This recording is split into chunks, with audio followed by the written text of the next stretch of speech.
किसान भाइयों, वीडियो में जानकारी देंगे कि धान की जो हमारी फसल है अच्छी ग्रोथ के लिए हम तरह तरह उर्वरकों का प्रयोग करते हैं कि हमारी जो धान की फसल है पड़ोसी की फसल से कम ना रह जाए। यानी कि अगर हम धान की फसल लेते हैं तो हमारे आस पड़ोस में भी जो हमारे पड़ोसी होते हैं या बगल के खेत वाले होते हैं वो भी धान की खेती करते हैं। तो होता क्या है किसान भाई, अगर हमारा पड़ोसी किसी उर्वरक की अगर स्प्रे कर रहा है या उर्वरक को डाल रहा है तो हमारे भी दिमाग में चलता है कि अगर उसने ये किया है उसकी धान की ग्रोथ अच्छी हो रही तो हम भी अवश्य करेंगे। पर किसी को आपको देखकर बिल्कुल भी उसके तरह बिल्कुल भी नकल करके उर्वरक का प्रयोग नहीं करना है। आपकी फसल को जिस चीज की जरूरत है आपको उसी चीज का प्रयोग करना है, क्योंकि खेत और जमीन का भी फर्क हो जाता है। जरूरी नहीं कि आपकी पड़ोसी का खेत आपके साथ लगता है तो वही चीज आप भी डालें।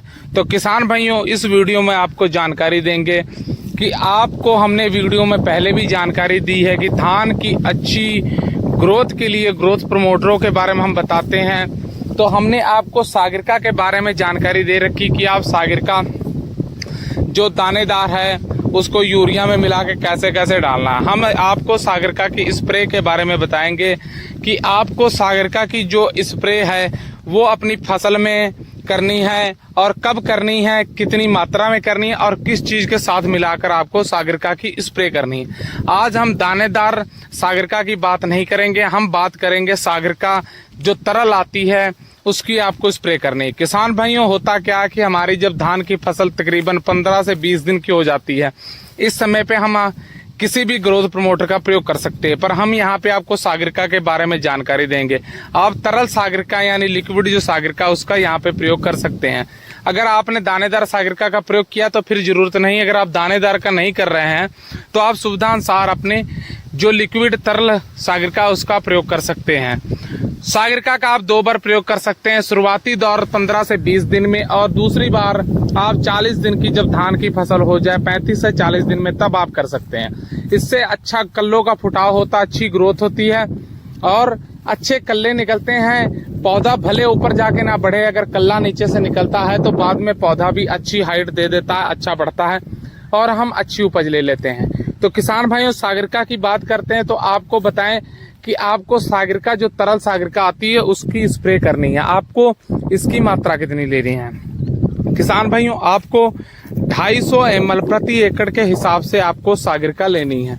यानी धान की फसल में आप अगर इसमें सागरिका का प्रयोग कर रहे हैं तो 250 ml आपको सागरिका लेनी है और साथ में आपको जो नैनो यूरिया आती है आधा लीटर आपको नैनो यूरिया लेनी है।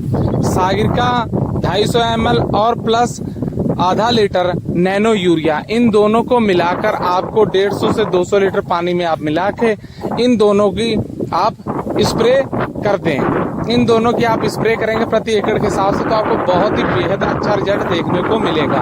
अगर आप दानेदार का प्रयोग करते तब भी आपको यूरिया में मिला के डालनी पड़ेगी। तो इससे अच्छा है कि आप अगर स्प्रे कर रहे हैं तो आप नैनो यूरिया के साथ आधा लीटर नैनो यूरिया और 250 ml सागरिका तरल को मिलाकर प्रति एकड़ के हिसाब से स्प्रे कर दे। बहुत ही अच्छा रिजल्ट आपको देखने को मिलेगा। कल्लों की ग्रोथ और फुटाव कल्लों का बहुत ही अच्छा होगा, ग्रोथ अच्छी होगी और ये बेस्ट एक ग्रोथ प्रमोटर है। तो किसान भाइयों, उम्मीद करते हैं वीडियो अच्छा लगा होगा। वीडियो अच्छा लगा तो वीडियो को लाइक कीजिए, शेयर कीजिए और चैनल को सब्सक्राइब करके पास वाली घंटी दबा लीजिए।